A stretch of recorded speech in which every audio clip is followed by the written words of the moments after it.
지금 불사조님이신데요. 네. 불사조의 뜻은 뭡니까? 유튜브나 아니면 이름으로 쓰시는 거. 제가 사실 뭐 닉네임 제 예명을 만들 때 네네. 좀 어떤 걸 해볼까 좀 강한 걸로 좀 해봐야 되겠다는 생각이 네. 있는데 마침 그때 검색을 해봤는데 불사조의 뜻이 너무 좋더라고요. 피닉스요, 피닉스죠. 오. 우리 주식 오래 하려면 죽지를 않아야 되니까 네. 그래서 죽지 않는다는 뜻, 부활, 환생, 또 뭐 대박을 기원한다는 뜻이 있더라고요. 너무나 좋은 뜻들이 있어서 네네. 또 멋있잖아요. 그쵸. 그래서 제가 또 빨간색이고 네. 그래서 한번 제가 불사조라는 닉네임 만들었는데 그 닉네임이 정말 중요하기 때문에 잘해야 되겠다는 생각이 네. 듭니다. 근데 진짜 네. 잘 지으신 것 같아요. 이 네. 불사조가 네. 빨갛고 상한가고 또 이 대표님이랑 좀 어울리는 것 같아요. 이게 뭔가 네. 좀 멋있는. 이제 불사조님도 외모가 멋있으신데 불사조도 멋있고 네. 멋있습니다. 네, 감사합니다. 네. 자, 그러면은 좀 다시 한번 주식 얘기로 좀 돌아올 텐데요. 네. 최근에 이제 가장 많이 좀 눈여겨보시는 주식 섹터, 뭐 바이오라던가 반도체라던가 자동차, 어떤 업종을 앞으로 좀 3월, 4월 이후로 쭉 봐야 될까요? 저는 그래도 올 한 해 계속 지켜본다면 증시가 다소 좀 조정이 나왔을 때 해운주도 좀 좋게 보고 있었었고요. HMM. 네, HMM, 뭐 대한해운, 그리고 또 뭐 페노션 같은 종목들이 네. 최근에 좀 올랐으니까 네. 좀 조정 시 관심 가졌으면 좋겠고 또 하나가 건설 섹터. 오. 리모델링 관련주 건설 섹터를 좀 특히 보셨으면 좋겠다. 주택수가 부족하다는 걸 정부도 좀 인정을 하고 있거든요. 네. 그래서 뭐 신축 위에 규제에 막혀서 재건축 이런 부분들을 못하는 부분을 네. 리모델링을 하는 그런 수요는 여전히 붐이 일어난다고 합니다. 그렇다면 그래도 작년보다 좀 좋아지고 상승률 자체가 좀 부족했던 섹터라고 생각이 들거든요. 건설 섹터가. 네. 그래서 건설 섹터도 좀 긍정적으로 보고 또 바이오는 항상 우리가 시장을 보기 위해서는 코스닥 지수를 올리려면 사실은 네. 바이오가 올라가지 않으면 지수가 힘이 없습니다. 그렇죠. 시가총액 상위권 그렇죠. 10개가 다 바이오죠. 거의 다. 그나마 요새 좀 자동차 부품주들이 좀 오르면서 좀 대체해주고 있고 IT 네. 쪽이 올라서 대체해주고 있지만 바이오 주식이 워낙에 시총을 많이 차지하기 때문에 네. 여기는 그 대신 옥성가리를 잘해야 된다고 말씀드리겠습니다. 그렇죠. 근데 제가 좀 의외인 게 아까 전에 신풍제약으로 크게 수익이 나셨다 그랬는데 네. 저는 이제 바이오 쪽만 말씀하실 줄 알았어요. 근데 네. 건설주를 말씀하시는 거 보니까 건설주는 전통적으로 되게 굉장히 저평가된 가치주 맞아요. 아니겠습니까? 네. 그러니까 바이오 이쪽만 하는 게 아니라 가치주도 같이 병행해서 하시는 거죠? 저는 예전만 하더라도 예전에 한 3, 4년 전에 바이오 주식이 많이 올랐던 시절이 있거든요. 네. 그 당시 때 어떤 분이 저한테 얘기를 해주시더라고요. 왜 네. 바이오 종목을 관심이 없냐고 저한테 그때는요? 물어보시더라고요. 그래서 제가 바이오 주식에 대해서 굉장히 부정적으로 생각했던 시절이거든요. 그래서 제가 그때 뭐냐면 재무제표 보면은 투자를 할 수가 네. 없기 때문에 뭐 네. 셀트리온 같은 기업 제외하고는 근데 그것조차도 저는 편견이었던 것 같아요. 그러니까 네. 안 돼가 아니라 시장에서 그거를 인정을 하고 시장에서 자금이 그쪽으로 몰리면은 네. 분명히 이유가 있는데 그거에 대해서 왜 올라가는지를 찾아볼 생각 자체를 예전에 안 했었고 네. 또 그런 얘기 하시는 분들이 있으면 바이오 주식은 이거는 재무제표도 안 좋고 이거에 대해서 투자하면 위험이 너무 큽니다. 네. 라고 했지만 바이오 주식이 정말 열풍이었던 시절이 또 있거든요. 그쵸. 그래서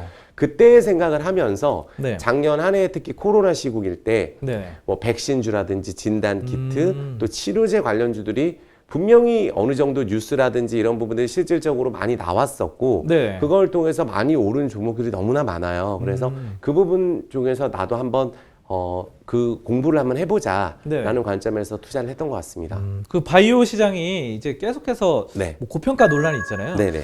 고평가 됐다고 이거는 생각을 좀 어떻게 하시나요? 이거는 바이오. 바이오는 네네. 사실 고평가된 종목이 정말 많습니다. 네네. 왜냐하면 근데 뭐를 하겠다 뭐 임상 1상, 네. 2상, 뭐 3상까지 통과 못하면 또 큰일 나는 거고 또 근데 그쵸. 지금은 코로나 임상 1상, 2상 관련주들이 또 급등을 많이 하거든요. 네. 근데 그거에 대해서 실적이 뒷받침해주지 못하고 실질적으로 결과가 나올 가능성이 거의 없는데 주가가 10배씩 오른 종목들 같은 경우가 너무 많기 때문에 네. 그 부분에 대해서는 특히 경계를 해야 된다고 생각이 들고 네. 올해 바이오주를 좀 관심을 갖는다면 오히려 작년에 코로나하고 관련이 없었던 네. 전통적인 뭐 제약바이오 업종들 중에 코로나 관련으로서 수혜를 보지 못했던 그런 섹터 안에서 좀 관심을 가지면은 또 괜찮지 않을까 생각이 듭니다. 아, 그러면 시젠 같은 거보다는 차라리 녹십자나 유한양행 같은 이런 전통 제약이 더 낫다고 좀 녹십자나 녹십자 관련주도 사실 코로나 관련해서 주가 많이 있죠. 올랐고, 예. 있죠, 근데 있죠. 시젠 같은 경우는 지금 주가 좀 많이 떨어진 상황이에요. 많이 네. 떨어졌는데 그 사실 진단키트 관련주 중에 가장 실적이 나오는 기업이거든요. 그쵸. 근데 그 부분을 다른 쪽까지 투자를 넓힌다고 하고 또 기관에서 여전히 리포트를 나오고 있습니다. 매도 네. 리포트 이런 걸 내는 게 아니라 오히려 지금 현재는 좀 저평가 리포트 많이 나오더라고요. 네. 그래서 코로나가 지금 종식이 바로 될 가능성은 좀 없기 때문에 주가가 좀 많이 빠져 있는 또 시젠 같은 경우도 지금 좀 과매도 구간이라 생각을 하고 있고요. 네.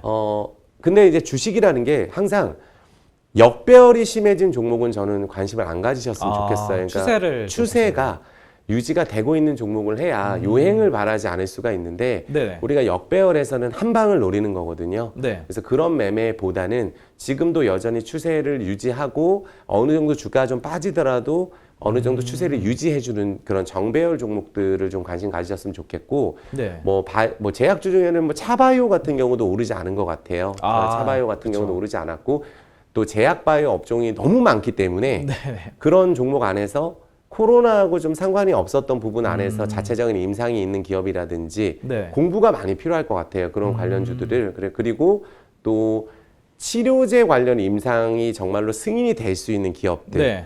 정말로 코로나 치료제 임상이 정말로 셀트리온 같은 경우는 또 그 이후로 주간 빠지고 있지만 네. 코로나 치료제가 정말 우리나라에서 나오게 된다면 그거에 대한 파급력은 분명히 있을 기업들은 있는 것 같아요. 그래서 네. 그쪽도 관심이 있게 조금씩 봐야 되지 않나 생각이 듭니다. 알겠습니다. 자, 그러면은 바이오 시장에 대해서 좀 얘기를 나눠봤는데요. 2차 전지, 2차 전지도 한번 얘기를 해보겠습니다. 네. 2차 전지나 미래과학 기술 주식, 뭐 대표적으로 테슬라라던가 하는 주식들이 상당히 많이 빠졌었다가 다시 오르기도 했지만 어쨌든 최고점 대비 빠졌어요. 네. 자, 그래서 이런 미래과학 기술 주식들이 고평가 논란이 있는데, 자, 이거에 대해서는 또 어떻게 생각하시나요?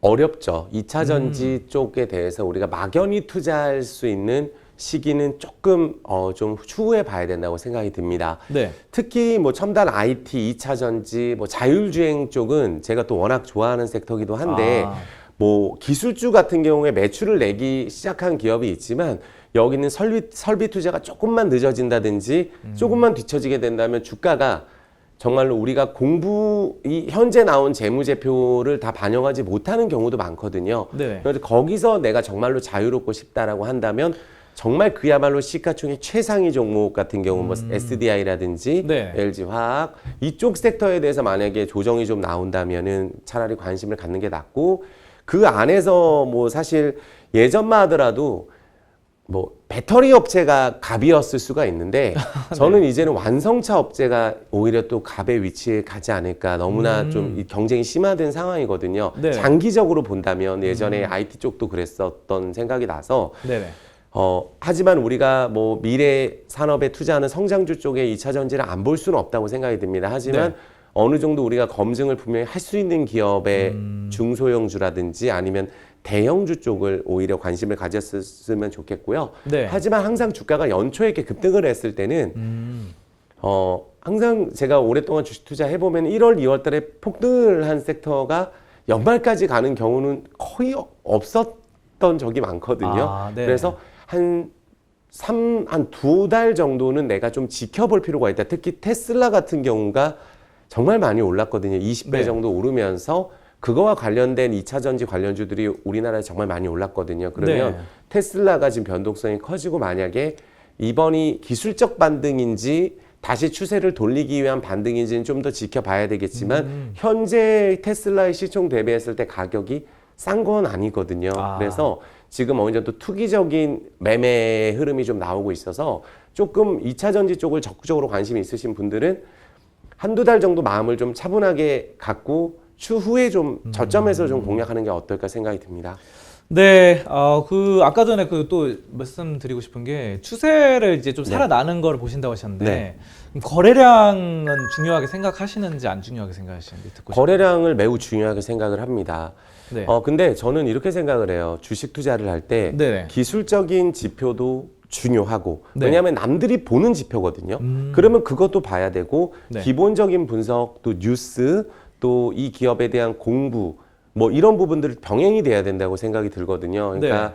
하나만 맞고 또 기술적인 지표만 보시는 분들은 어려운 게 뭐냐면 똑같은 기술적인 자리에서 내려가는 게 분명히 있거든요. 네. 그럼 다른 요소 악재라든지 이 부분에 대해서 뭐 실적이라든지 이런 부분들이 맞아 떨어지지 않을 경우도 내려가기 때문에 그런 부분들을 꼭 체크를 해주시고 하되 거래량이 많이 터지고 우리가 추세를 깨고 내려가는 종목들 특히 네. 바이오 주식이 지금 고점에서 뭐 50% 하락한 종목이 너무 많습니다. 네, 근데 그렇죠. 그러한 징후가 어느 정도 거래량이 터지고 내려오고 있었거든요. 아. 그러니까 그런 부분들을 우리가 잘못 투자를 하게 된다면 큰 손실을 볼 수 있기 때문에 네.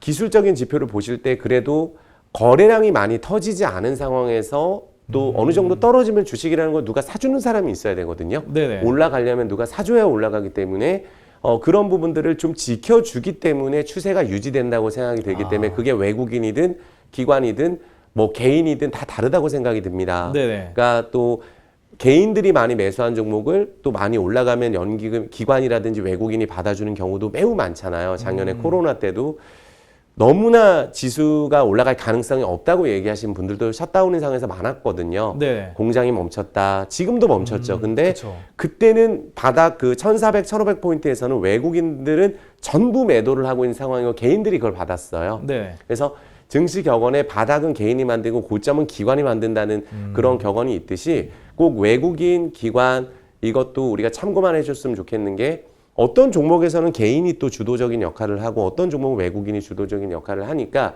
그렇다 할지라도 요행보다는 추세가 유지되는 종목 안에서 어느 정도 좀 정배열을 유지하는 종목만 우리가 좀 관심을 갖는다면 그래도 시장 하락 대비했을 때 견주할 거고 네네. 시장 상승할 때 같이 올라갈 수 있다 이렇게 말씀드리고 싶습니다. 그러니까 이제 추세가 살아있는 네. 정배열인 상태에서 네. 거래량이 너무 없으면 또 별로 안 그렇죠. 좋아하시죠. 그렇죠. 거래량이 어느 정도는 네. 뭐 좋게 좀 많이 있는 종목이고 정배열 이런 걸 좋아하시는 거죠. 네네네. 알겠습니다.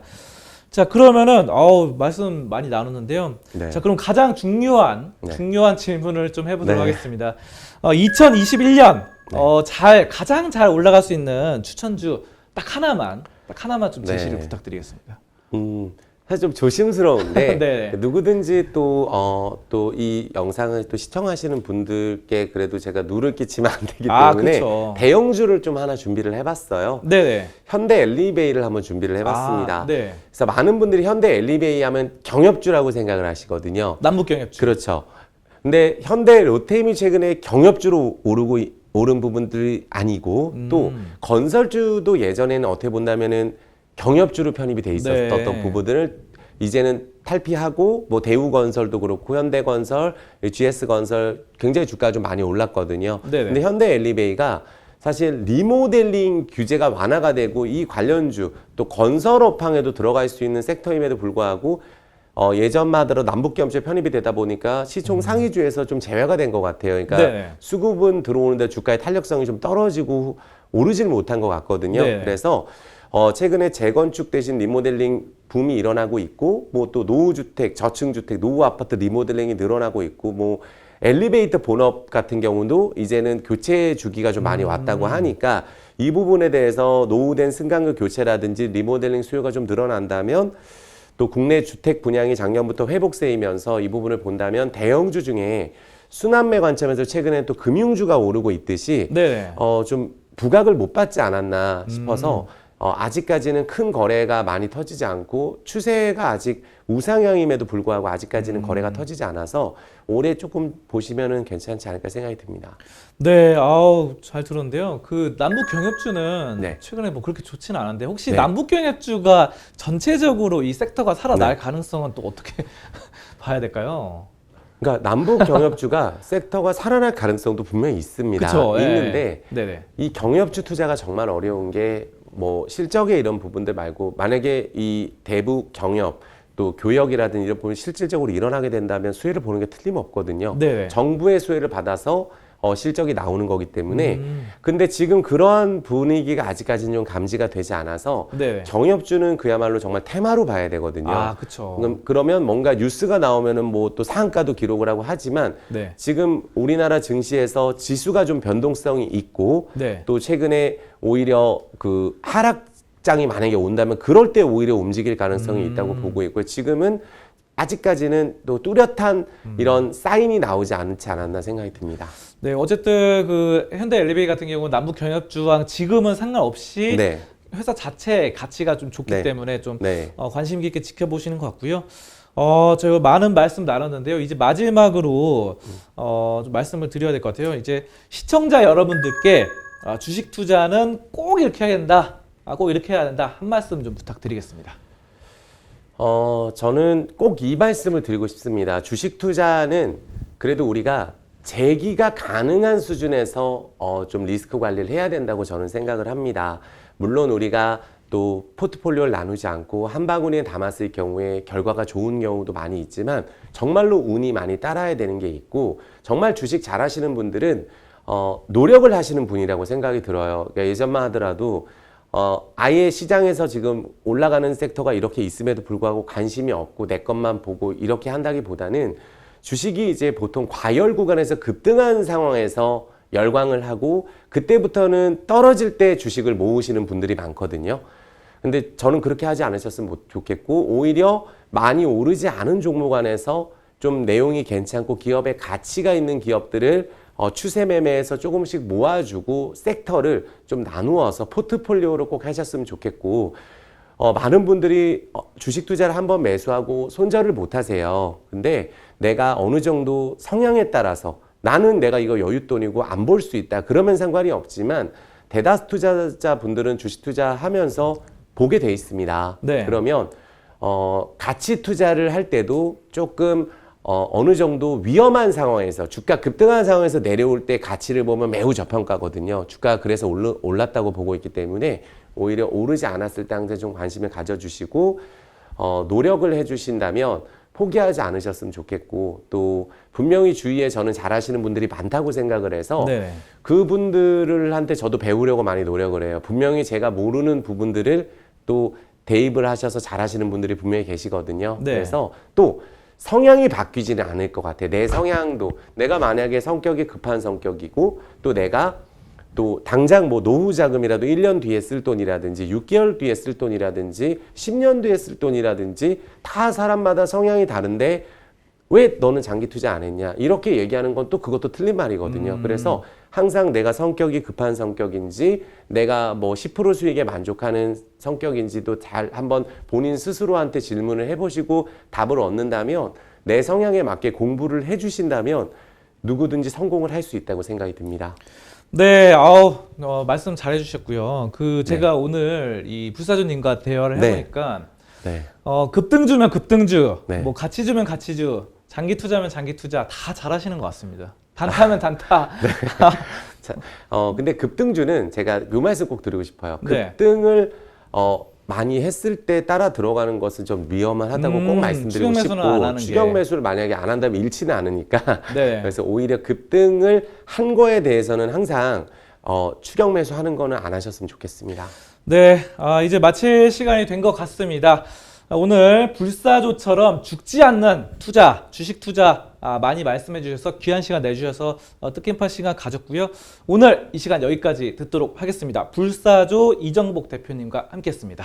좋은 말씀 고맙습니다. 감사합니다.